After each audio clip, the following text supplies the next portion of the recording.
We have Brody Miller, who is my co-host on the new Hold That podcast. Find it on 1045ESPN.com.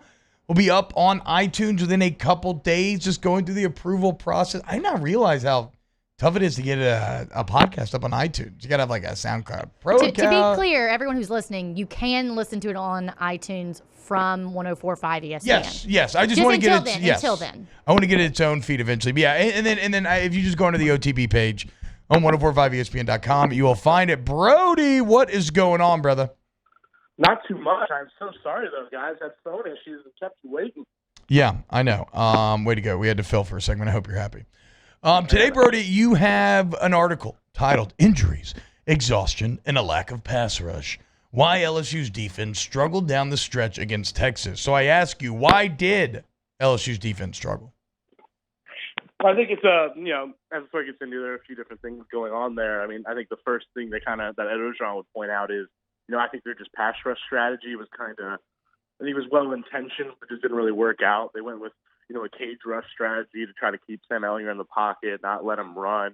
And in turn, not just that it still gave him running lanes, they ran for 88 yards on 14 carries, but it also gave him a lot of time in the pocket, which is what, I think the issue was, one, the pass lanes, but the rush lanes that he opened up. But talk to secondary members, and they'll say the downside of it is you have to just hold on covering for so much longer. So he's a smart quarterback, so he ended up still finishing with 401 yards.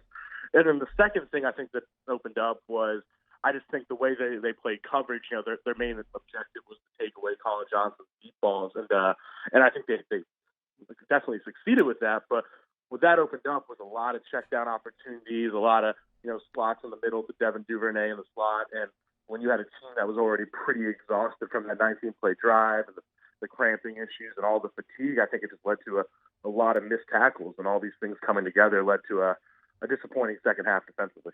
Now, that is a key point that goes hand in hand with the exhaustion that we haven't really talked about, is the tackling got worse as the game went on, and that led to a lot of problems. Has Orgeron talked about trying to fix that tackling this week?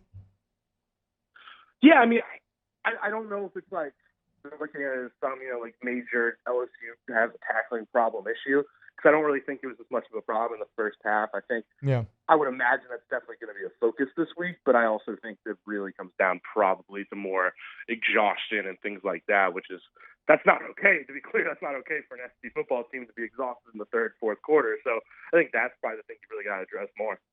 Have you heard, and I've gotten this question a lot, I've kind of brushed it off, maybe a bit unfairly, just because I feel like as we go into the podcast, like the 19-play drive is, so I looked it up, Texas school record is actually a 22-play drive, but as Booger McFarland told you today, 19-play drives, they just do not happen, so I think that's the kind of main culprit there. But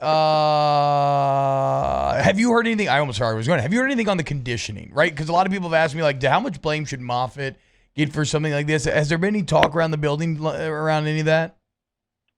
I mean, I haven't actually personally been hearing that, but I'm not going to deny that it's happened. I mean, it's definitely something that I would imagine would raise a lot of eyebrows. The idea of LSU being less conditioned than Texas in that kind of scenario, and as much as people want to bring up the AC and all things like this, I mean, LSU brought their own stuff. Like, as much as that was a talking point this week, the locker room was not hot. Like, they brought their own stuff and they were fine in there. So I don't think that's like why or anything like that. There definitely is probably some conditioning, some training things that need to be addressed, but I can't say that I've heard any, major issues or anything. Yeah, it's weird, man, because it's like I just can't buy it, right? I mean, Moffitt's doing the same conditioning or evolving, but essentially like the same conditioning he's done for so many years, and you normally never see this out of LSU.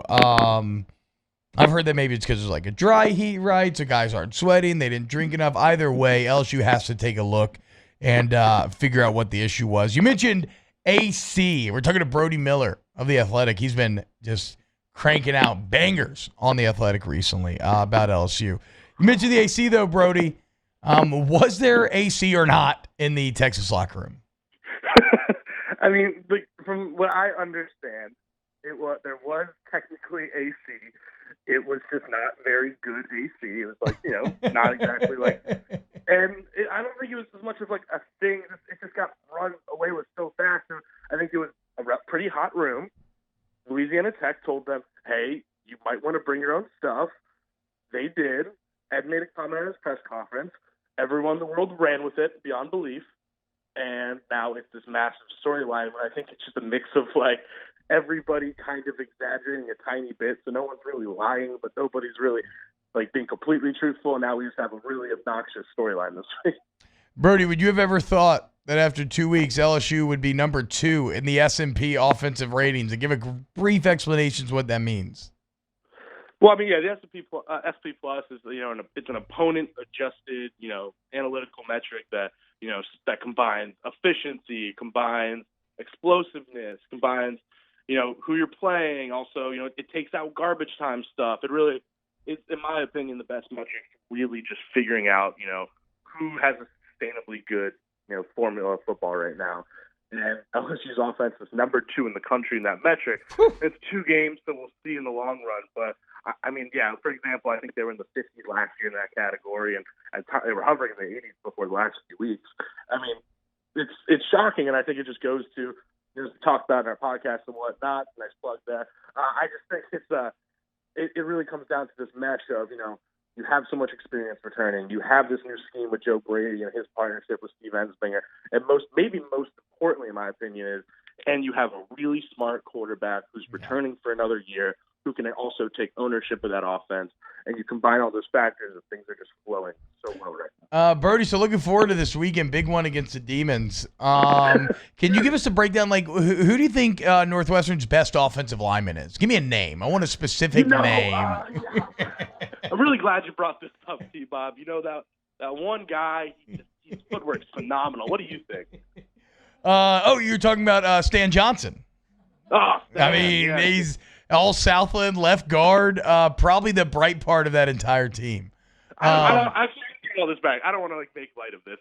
Shout out to Stan Johnson. Yeah, and to be clear, Stan Johnson does not exist. We don't know a single O lineman on Northwestern State. So like, kind of, what is your read on the game this weekend and your goals when you're going against a team that is not really even in the same galaxy as you talent-wise? I feel like they probably wouldn't say this, but I think there's some small percentage of another week to maybe get some stats up. Stats. Yeah. As much people want to know if wins matter, but stats are a nice bonus sometimes. You probably want to get some stats up, and you want to pull guys pretty quickly.